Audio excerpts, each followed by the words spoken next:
Samuel, I just got home, and why are all my things packed up in a box? I didn't hear anything about moving. I was in the hospital due to a high-risk pregnancy. Can you explain what's going on? Chiara, you're the only one moving out. Wait, what do you mean? Why am I the only one moving? I decided to keep the apartment for my girlfriend. Your girlfriend? What are you talking about? Her name is Caddy, and she's 19 years old. 19? Are you serious? So while I was in the hospital, you were having sleepovers with someone else? She stayed over and now she wants to live here? Is that what you're saying? Yeah, that's exactly what happened. She loved the view from this high-rise tower apartment so much after spending time here that she said she wanted to live here. Wait a minute, you've already arranged for a moving company? When are they coming? Yeah, I set it up. They should be here soon. So let me get this straight. You've brought your girlfriend into our home? That is unbelievable. Hey, don't interrupt me while I'm talking. You don't get to tell me to be quiet when I'm hearing something I can't just ignore. This is a huge deal for us as a couple. Just listen to what I'm saying. I'm living here with my girlfriend now. You need to leave immediately. Until you move out, I'm gonna stay in a business hotel. So this means you're planning to divorce me?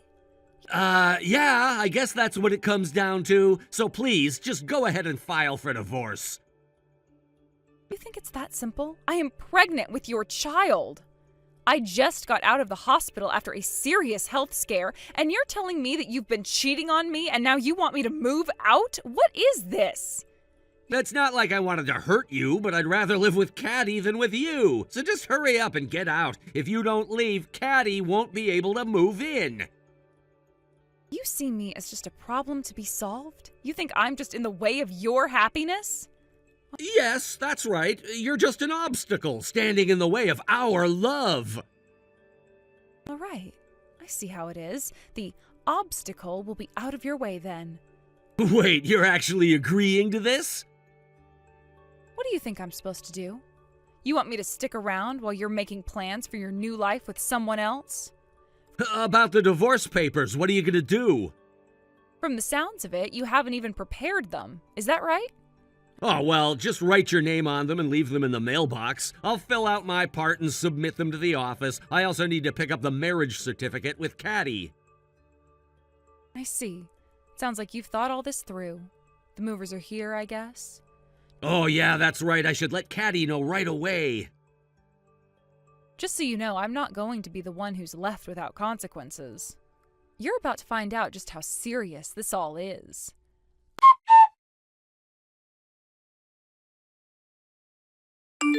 Caddy! Starting tomorrow, my wife is officially moving out so we can finally live together in the tower apartment.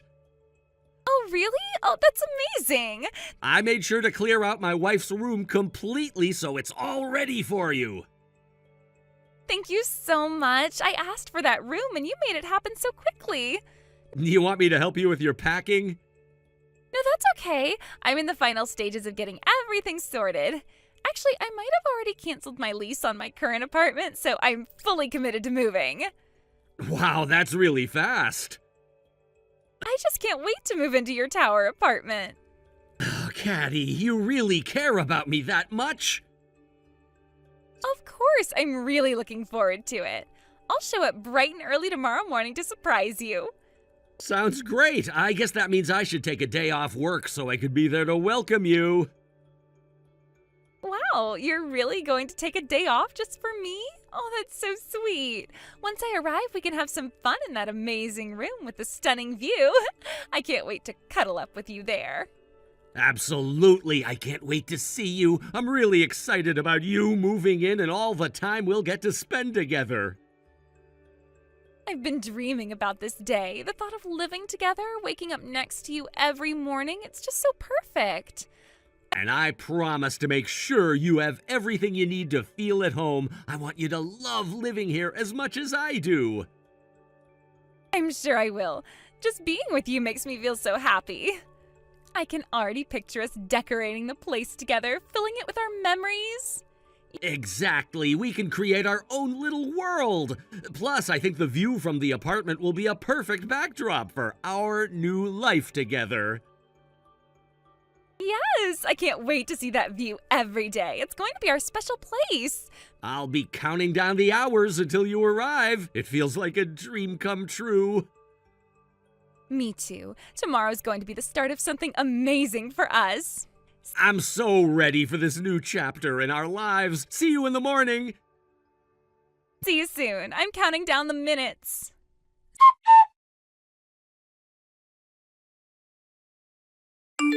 You know, living with the person you love and being able to be affectionate all the time is just the best. I've been using up all my remaining paid leave from work just to spend time with Caddy and enjoy being together. Samuel, you've been off work for 2 whole weeks now. Well, I properly requested the time off, so what's the big deal? I suppose that's true, but I was just about to reach out to you. Oh, what's up? Have you submitted the divorce papers I sent you? You know, the ones you were supposed to file with the office. Wait, what? You remember the letter I included with the divorce papers? It said, please let me know once you've submitted them to the office. Oh, right, I forgot about that. What do you mean, you haven't submitted them yet? I got so caught up in being affectionate with Caddy that I completely lost track of it. What kind of ridiculous excuse is that? Seriously. Actually, since Caddy moved into the tower apartment, I haven't even stepped outside once. I've been too busy enjoying my time with her. Oh my goodness, I can't believe it. After all that pushing to get it done, you've really let it slip your mind? It's just unbelievable. Well, just come by and pick it up then.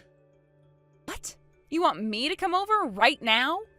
Yeah, I really don't want to be apart from Caddy for even a second right now. I just got out of the hospital after being in for a high-risk pregnancy, right? You can't just expect me to handle all this. I'm already overwhelmed with the stress from your cheating and the divorce. Now you want me to deal with moving on top of that? Please, don't add any more stress to my plate. What's the matter? Are you not going to come get it? Because if you don't, you won't be able to get divorced. Are you okay with that? That's not something you should be saying. You are seriously out of your mind. So are you coming to get the papers or not? Oh, wait a second. It doesn't have to be me who picks them up, does it? I guess it doesn't have to be you. In that case, there's someone perfect who can go there soon. You can just give the papers to them.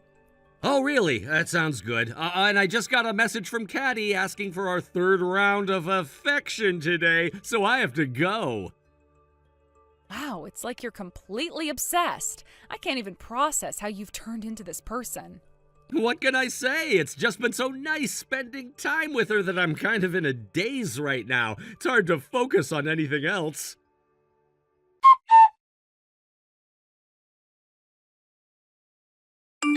Hey, Chiara, what's this about alimony and child support? You're seriously asking for alimony from Caddy, too?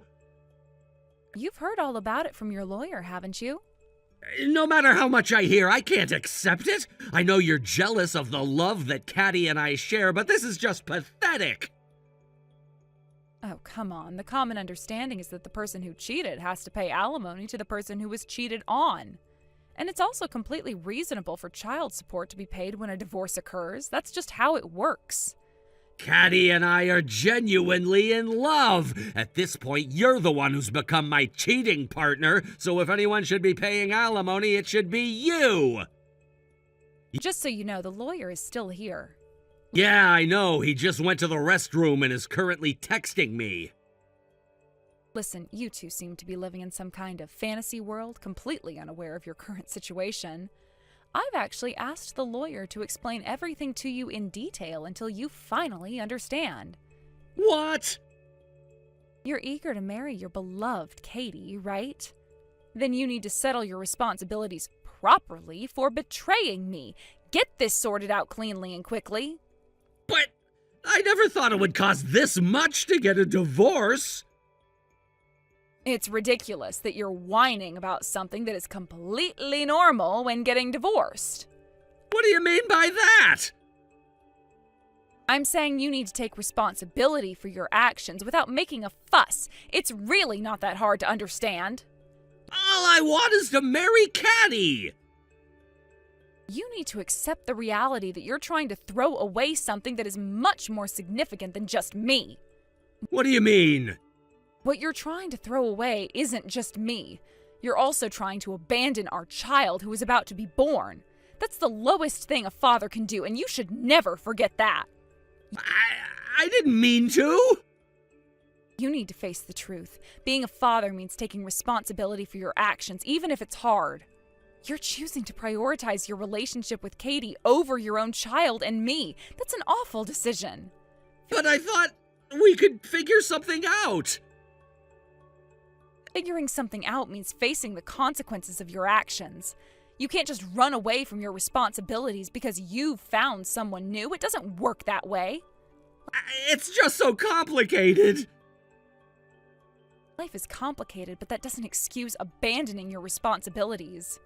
I want you to think deeply about what you're doing. Once you're a parent, your priorities change. You need to understand the weight of your decisions. I know, but... No buts. Just think about what it means to be a father and to be a decent human being. Your actions have consequences, and it's time to face them.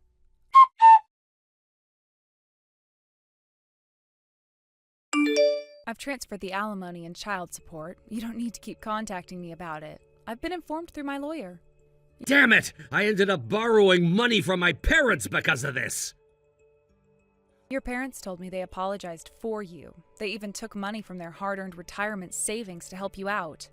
On top of that, they had to cover the costs for your cheating partner as well. You better make sure you pay them back. Well, it's not like I have no means to pay them back, so I guess it's fine. I just thought it would be difficult to gather the money by the payment deadline, so I had no choice but to take out a loan temporarily. Oh, is that so? I'm planning to talk to Caddy about this, but I think I'm going to put the tower apartment up for sale. Wait, what? Even though it's a used property, the higher floors of the tower should fetch a decent price. If all goes well, I might be able to pay off the debt and even have some left over.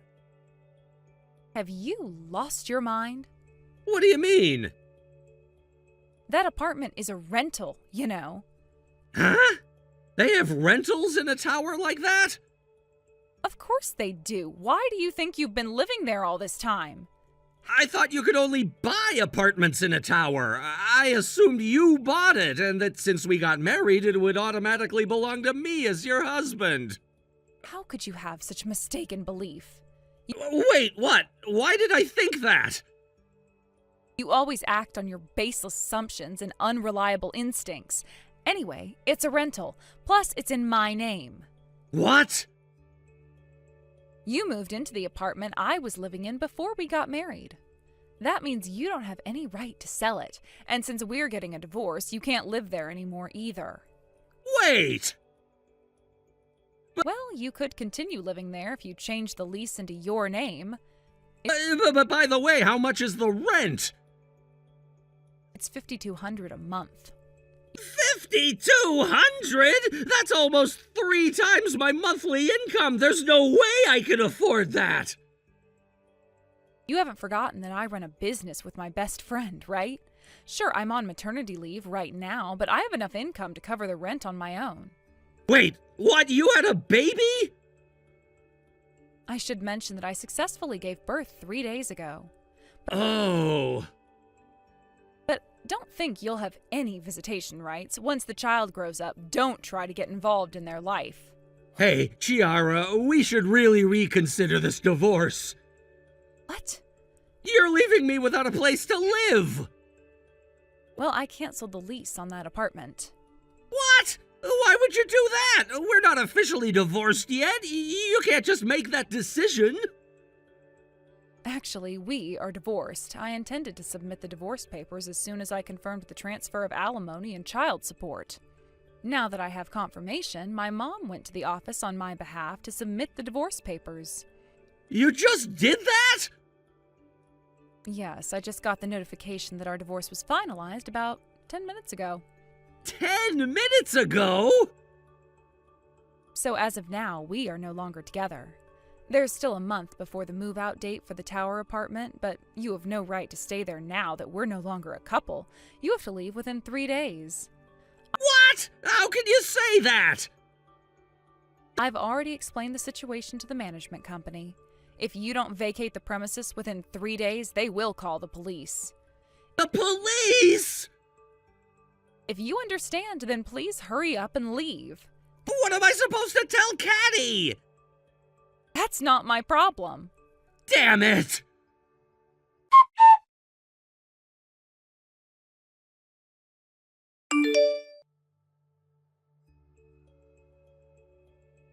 Caddy, I can't believe you're just gone when I woke up this morning. That note about breaking up was just a joke, right?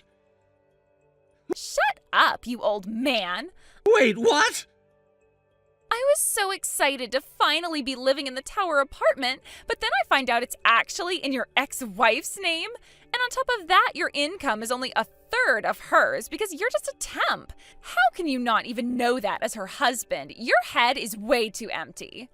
Caddy, you sound like a completely different person. This is just who I am, after all. You're broke, and you have no place to live, and you don't have enough brains to deal with anything, you loser. I've got nothing to gain from a middle-aged guy who's got absolutely nothing going for him. Just for a brief moment, you should feel grateful that you had any relationship with a young and cute 19-year-old like me. Anyway, see you. You're not getting away from me. There's no way I'm letting you escape.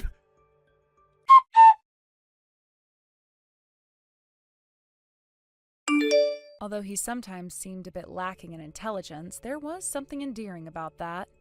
There was indeed a time when I had such thoughts about my ex-husband. I would find myself chuckling at his antics, believing that his innocent blunders added a certain charm to our relationship. At that moment, it was easy to overlook his shortcomings, focusing instead on the warmth he brought to my life. This must be what they call the love filter. It's terrifying to realize how love can distort our perceptions, blinding us to the flaws that ultimately become unbearable. Speaking of terrifying, the aftermath of our relationship unfolded like a nightmare. Just as it is often said that the end of financial support leads to the end of relationships. Samuel was unceremoniously dumped by Katie when the money ran out. It was a classic case of when the well runs dry, so does the love. However, what transpired next was beyond anyone's imagination. Simultaneously with his departure from their luxury apartment, he managed to morph into a stalker. The verbal abuse he unleashed during their breakup was so severe that, ironically, it seemed to ignite a twisted passion in his heart for Katie. It was as if those hateful words fueled his obsession rather than scaring him off. The cruelty of their parting left scars on both of them, but for Samuel, it seemed to morph into an unhealthy fixation on what he had lost. No matter how hard Katie tried to escape from him, Samuel would somehow appear out of nowhere like a ghost from her past. Sometimes he would look at her with a resentful gaze filled with an unspoken bitterness and anger. Other times he would show up with a creepy, overly cheerful grin that sent chills down her spine. His demeanor almost unsettlingly enthusiastic in the midst of his desperation. It was a jarring contrast, making Katie question his mental state even further. Even Katie, who had always been resilient and strong-willed, appeared to be significantly affected by the situation. The relentless nature of Samuel's pursuit seemed to take a toll on her mental state. It was like watching someone being slowly worn down by the relentless waves of an unyielding sea. The pressure just kept building, and she seemed to be reaching her breaking point. The psychological warfare he waged was exhausting, leaving her in a constant state of anxiety. Currently, it seems that both of them are undergoing treatment in separate hospitals, far from one another. It's as if they're each battling their own demons in isolation, perhaps trying to escape the tangled mess of their shared history. There's a cruel irony in their situation, as both are dealing with the consequences of their choices, but in vastly different ways. Each hospital room tells a story of regret, pain, and the desperate search for redemption. In retrospect, the relationship had always been a roller coaster ride. From the beginning, it was marked by highs and lows, laughter and tears. At first glance, they appeared to be the perfect couple, dazzling in their shared experiences and affection. They traveled to exotic locations, shared romantic dinners, and painted a picture of bliss that everyone envied. Yet, as the initial allure faded, the cracks began to show. Samuel's behavior shifted from charming to possessive, and Katie found herself walking on eggshells, unsure of what would set him off. Initially, their shared life in the luxury high-rise was filled with dreams and aspirations. They hosted lavish parties, inviting friends and acquaintances to showcase their successful life. However, the glamour began to dim as financial strains became apparent. Samuel's job was not as stable as he had portrayed, and Katie's once thriving career faced unforeseen setbacks. The glitzy lifestyle they had created began to slip through their fingers like sand, and the cracks in their relationship widened. As the money began to dwindle, so too did the affection between them. It was as if the wealth had acted as a glue, holding their relationship together, and when that glue began to weaken, the underlying issues bubbled to the surface. The tension escalated, culminating in an explosive arguments that would leave them both feeling empty and drained. Each argument chipped away at the foundation of their love, and resentment began to fester. The final straw came one fateful evening. They had been out to dinner, and the conversation took a turn for the worse. What started as a casual discussion about finances quickly escalated into a full-blown shouting match. Harsh words were exchanged, and amidst the chaos, Samuel hurled insults at Katie that were not only cruel but deeply personal. The wounds inflicted during that fight were deep, and they resonated long after the dust had settled. In that moment, something in her snapped. Katie had always been a fierce and independent woman, but in that heated moment, she realized she could no longer endure the emotional torment. She left the restaurant in tears, her heart heavy with the weight of the relationship's demise. Samuel, in his rage, did not follow her immediately, but instead sat there, simmering in his anger, allowing the reality of their situation to sink in. As days turned into weeks, Katie tried to move on. She packed her belongings and found a new place to live, far away from the memories of their life together. Yet no matter how hard she tried, Samuel's shadow loomed over her. He would call, text, and occasionally show up at her new apartment, each time with an increasingly desperate demeanor. The emotional turbulence of their breakup manifested in Samuel's behavior, and it was clear that he was spiraling out of control. For Katie, the freedom she had longed for became a prison of fear. Every noise in the night sent her heart racing, and the once comfortable sanctuary of her new home felt like a trap. The moments she had once enjoyed alone now felt suffocating, and the weight of her past loomed over her like a dark cloud. She had wanted to be free, but the very person she had tried to escape was now haunting her thoughts, turning her world upside down. The cycle of harassment escalated. Samuel's visits became more erratic. Sometimes he would appear with gifts, trying to win her back with grand gestures that only seemed more pathetic. "Look at what I brought you," he would exclaim, holding out an extravagant bouquet of flowers or a fancy dinner reservation, desperately attempting to rekindle the flames of their past. Other times, he would confront her with accusations and fear, his eyes wide with desperation. It was a terrifying juxtaposition, and Katie felt trapped in a horror movie with no way to escape. Katie soon realized that she needed to take drastic measures to protect herself. After consulting with friends and family, she made the difficult decision to seek a restraining order against him. It was a painful step, but it was necessary for her safety. She gathered her strength and recounted her experiences to the authorities, feeling both empowered and terrified. Each recounting of the harassment brought back waves of trauma, but she knew it was a necessary step in reclaiming her life. However, even with the restraining order in place, the fear lingered like a dark shadow. Samuel, feeling cornered and rejected, became more unpredictable. His obsession intensified, and Katie often found herself looking over her shoulder, anxious at every unfamiliar sound. She invested in security measures, installing cameras and an alarm system, but nothing could fully alleviate the sense of dread that followed her. The situation took an even darker turn when she learned that Samuel had been stalking her online. He would create false profiles on social media to follow her, keeping tabs on her every move. It felt like he was invading her life even more, and she was powerless to stop it. Each new alert on her phone sent her heart racing, a reminder that she could never truly escape him. The digital age had made it easier for him to stalk her from the shadows, further complicating her ability to find solace. Eventually, both of them reached a breaking point. The emotional turmoil and the weight of their past began to manifest physically. Katie found herself struggling with anxiety and insomnia, while Samuel's mental health deteriorated to the point where he was hospitalized. The news of his hospitalization reached Katie through mutual friends, a bittersweet piece of information that left her with mixed feelings and nothing more. Thank you for watching. Please subscribe and hit the like button. See you next time.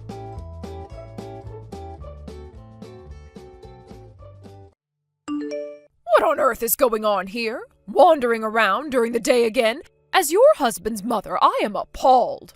You're a wife, yet you don't even attempt to take care of the household. Every single day, all you do is waste your husband's hard-earned money. To make matters worse, you're already at a disadvantage in terms of first impressions, considering that you are 5 years older than David. Seriously, why don't you take some time to do the housework?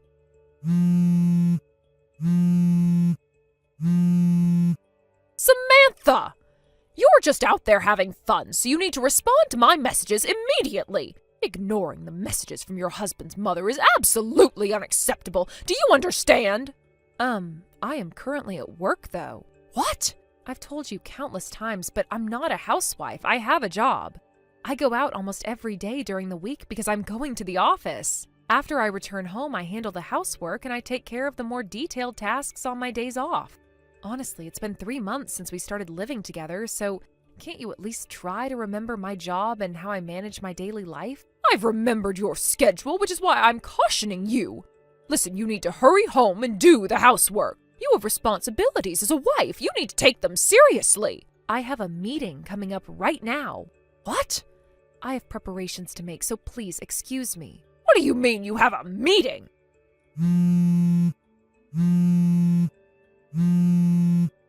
There is absolutely no way you have a meeting when you're not even working. Samantha! This is getting out of hand. Enough already. It's incredibly frustrating to see you neglecting your duties. Do you have any idea how hard David works to support this household?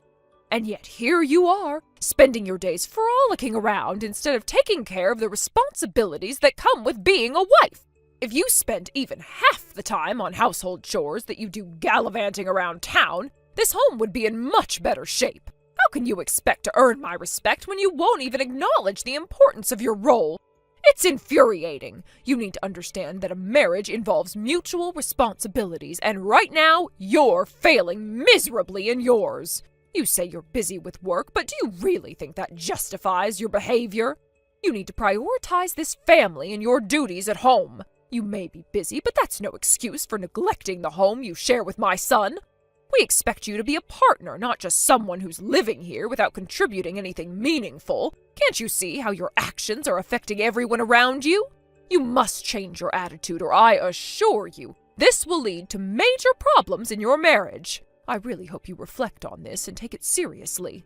We want to see you as a responsible member of this family, not someone who's constantly evading their duties. So please, Samantha, think about how your actions are perceived and what needs to be done moving forward.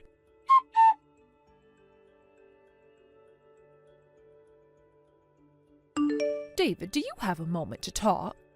Yeah, I'm free now, but what's going on? You need to seriously consider getting a divorce from that useless wife of yours. Huh? Mom, what's going on? When you say useless wife, are you really talking about Samantha? Of course! Who else would I be talking about?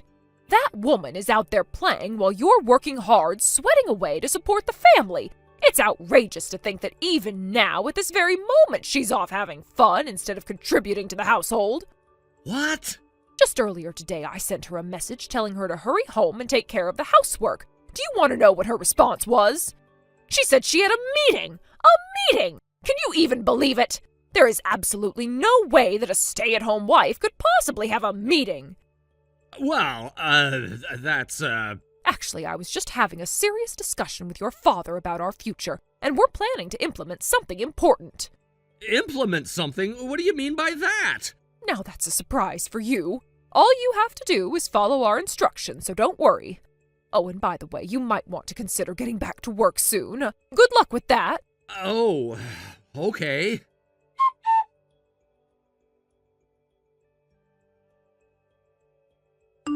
Samantha, I think you're probably busy with work right now, but I'd really appreciate it if you could reply when you get a chance.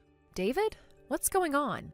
I'm actually free right now. I've adjusted my break schedule a bit to accommodate some work matters, so I can chat. I see. Thanks for that. So, what's on your mind? I'm not completely sure, but it seems like my parents might be plotting something. Plotting something? What do you mean? I'm really sorry, I don't have many details at the moment. I heard about it just yesterday. When I tried to get more information from them, they kept insisting that I should just follow their directions without question. I see. I apologize for not having more substantial information to share with you. I genuinely tried to get more insights, but I was concerned that if I pushed too hard, they might get suspicious of me and back off. It's okay. Just having a reason to be cautious is already a big help to me. Thank you for sharing what you could. I feel so pathetic right now. The situation with my parents moving in happened because I carelessly got caught in a mess. They moved in while I was away and packed up their things, effectively forcing me into this living arrangement without my consent. I mean, I was shocked when it first happened, and even now I can't fully wrap my head around it, but there were some unavoidable circumstances surrounding it. They had a major argument with my brother-in-law and his wife, and just like that, they were kicked out, ending up on the street with only the clothes on their backs. In that context, I can't really place the blame solely on your parents for stepping in. It was the cold season, and I simply couldn't let them endure that. If I had tried to kick them out and they had gotten sick as a result, I could only imagine how awful I would feel afterward.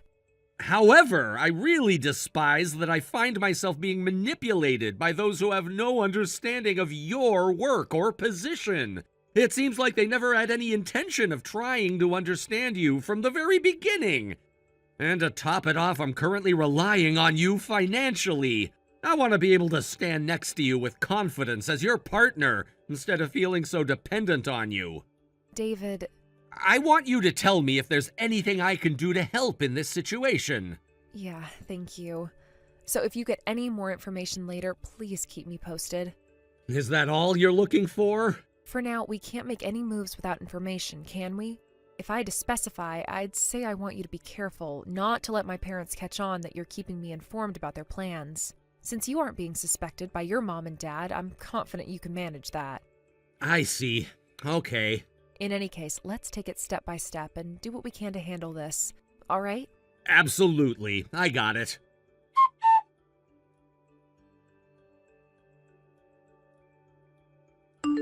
David, could you do me a quick favor? Sure, what do you need? I need you to go to the A real estate office in front of S station. Why a real estate office? Don't worry, I've already made arrangements. If you introduce yourself at the reception, they should be able to assist you right away. Okay, I understand, but it might take me some time since I need to finish my current tasks first. That's fine, as long as you can go in at some point. It will be okay. Just remember to let them know who you are when you arrive, and they'll know exactly what to do. All right, I'll make sure to mention your name when I get there. I'll do my best to wrap things up quickly. Thank you so much, David. I really appreciate it. You're welcome. I'll get it done as soon as I can.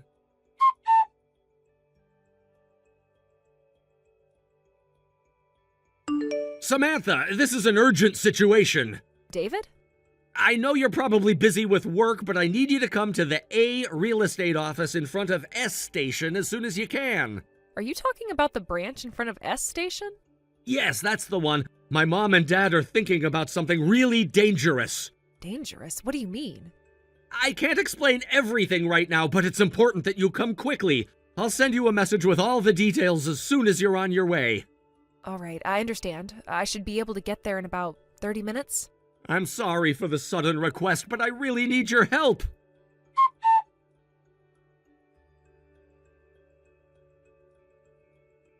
Samantha, thank you for coming earlier. I really appreciate it. No problem at all. Actually, I think it ended up helping us push our plan forward, right? Well, yeah, that's true. I guess it did help a bit. Okay, I'm going to get back to work now. Let's stick to the plan from here on out. Got it.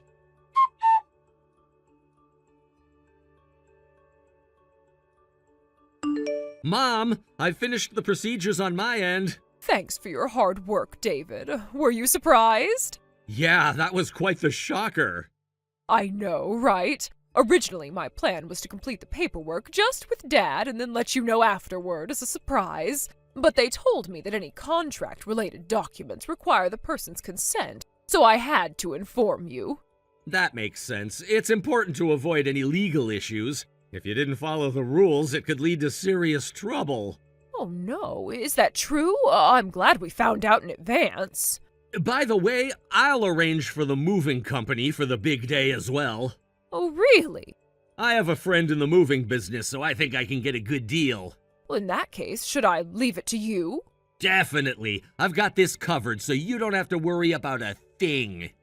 Thanks, David. Oh, I feel so relieved knowing you're handling it. I knew I could count on you. Of course. I'll make sure everything goes smoothly. All right, let's keep everything on track, and if there's anything else you need from me, just let me know. Absolutely. I'll keep you updated.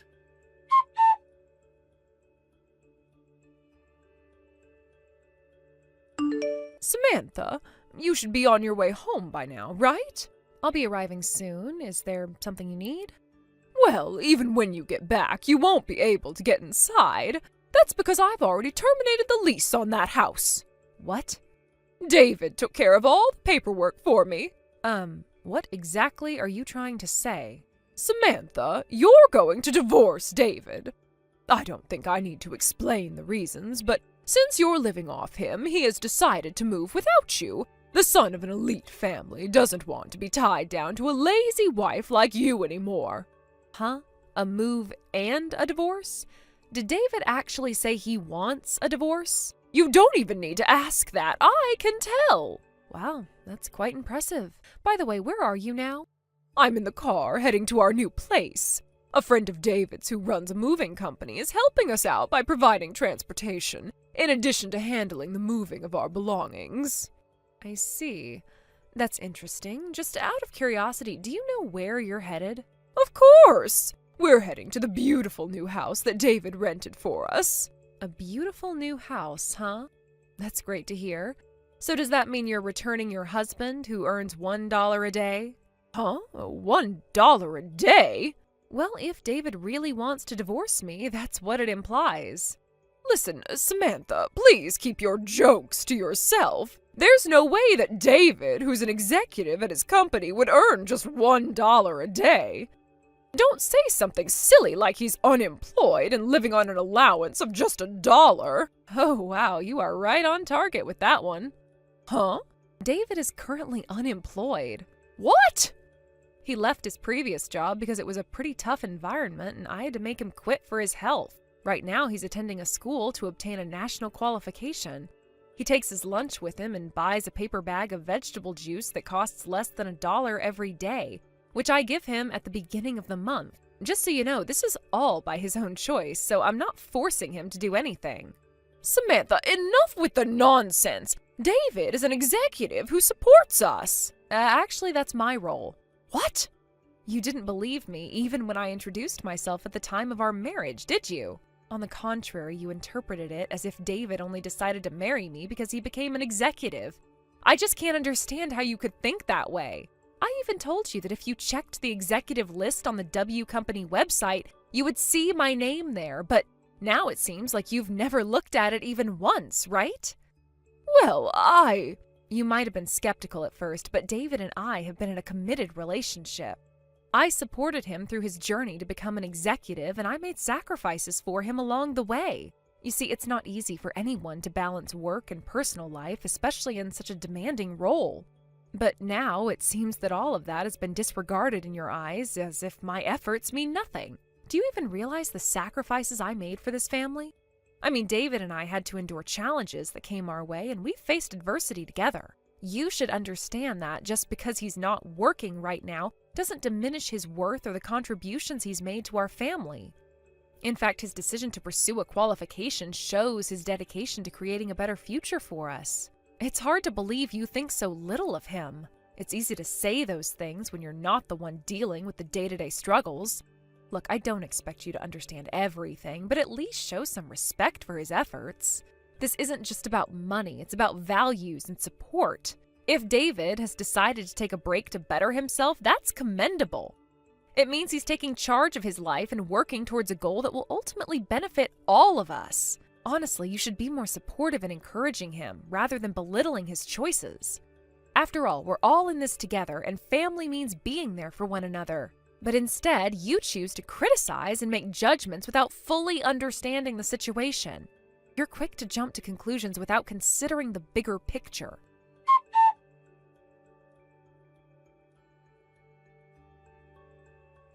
So, it really was there. You're the executive director of W Company? By the way, my maternal grandfather is the president of the company. Huh?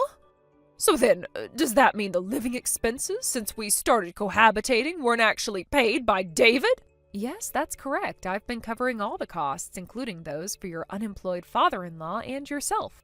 Wait a minute. So about that luxury apartment rental agreement that I asked David to handle.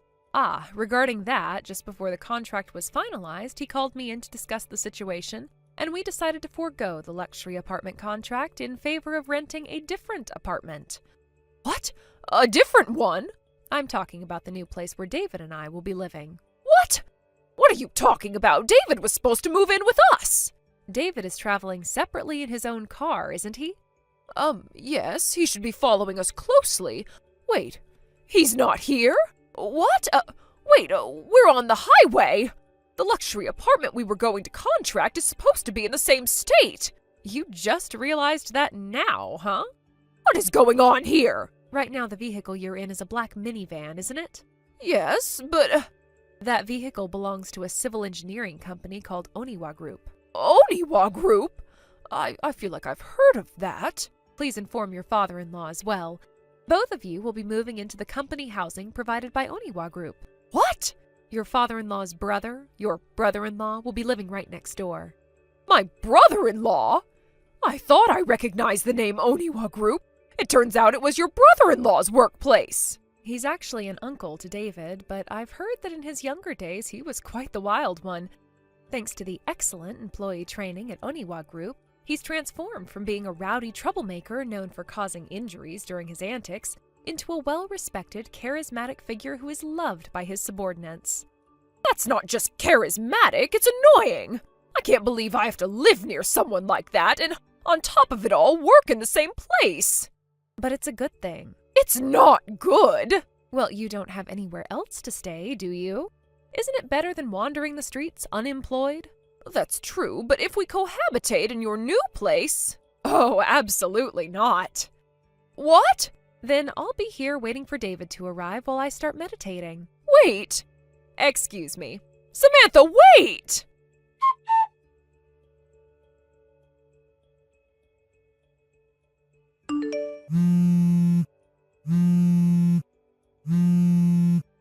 David! Hey, respond to me! You're not really heading over to Samantha's place, are you?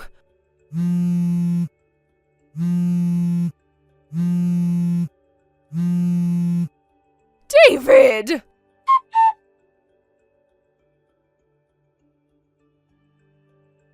The husband was raised as the only son among two male siblings, a circumstance that inevitably shaped his upbringing in significant ways.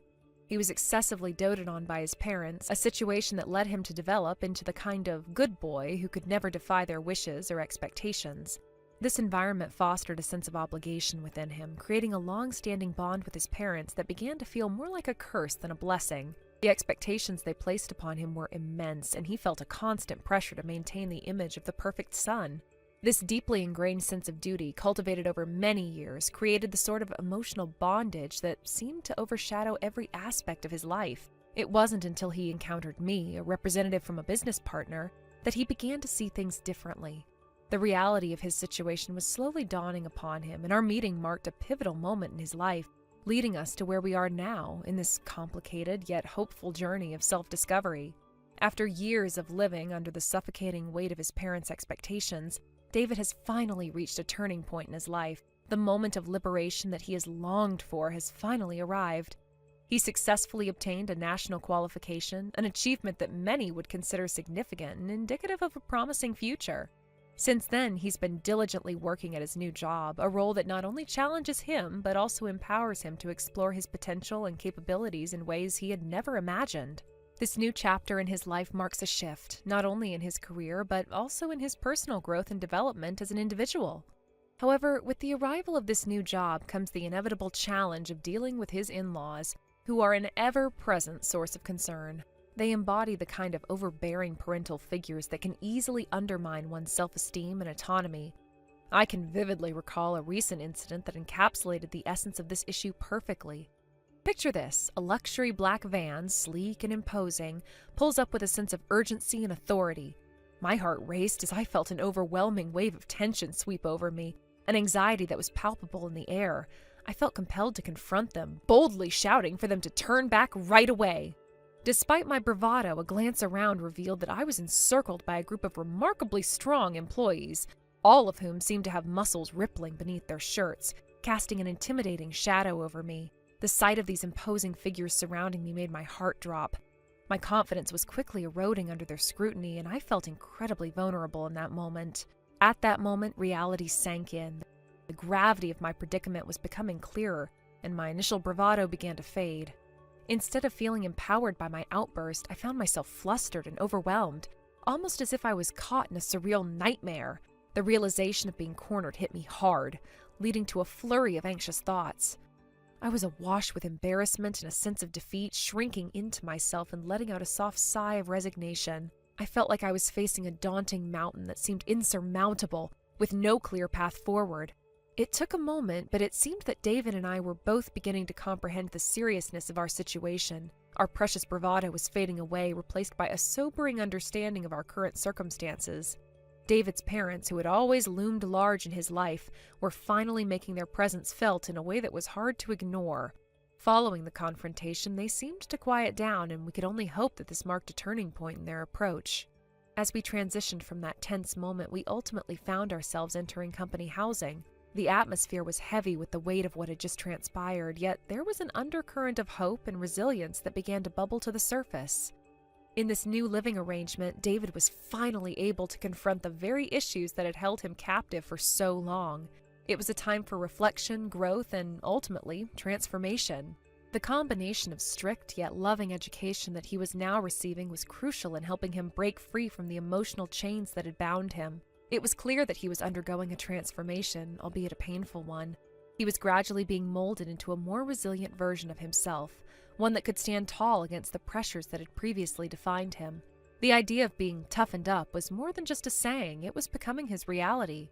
While he navigated this new chapter, it became evident that he was struggling, often brought to the brink of tears as he faced the harsh realities of life without the protective bubble of his parents.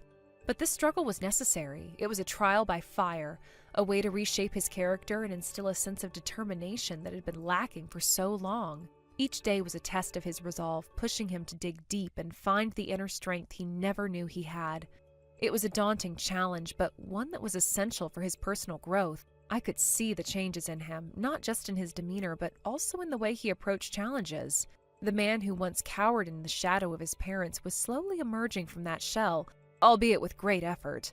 The journey was far from easy, but with every hurdle he faced, David was becoming a more complete person, someone who could finally start to carve out his own identity and separate from his family.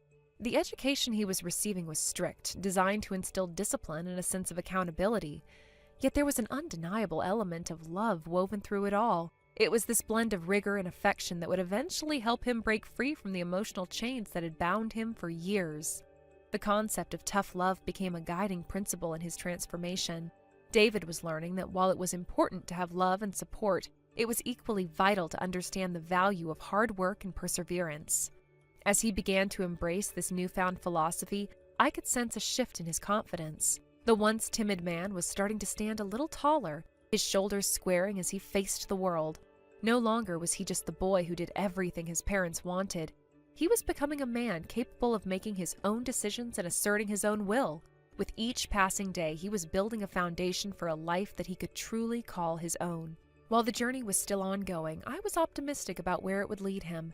David had already shown tremendous strength in his pursuit of independence, and I believed he would continue to do so. With the support of those around him and the gradual shedding of his old self, he would ultimately emerge as the man he was meant to be.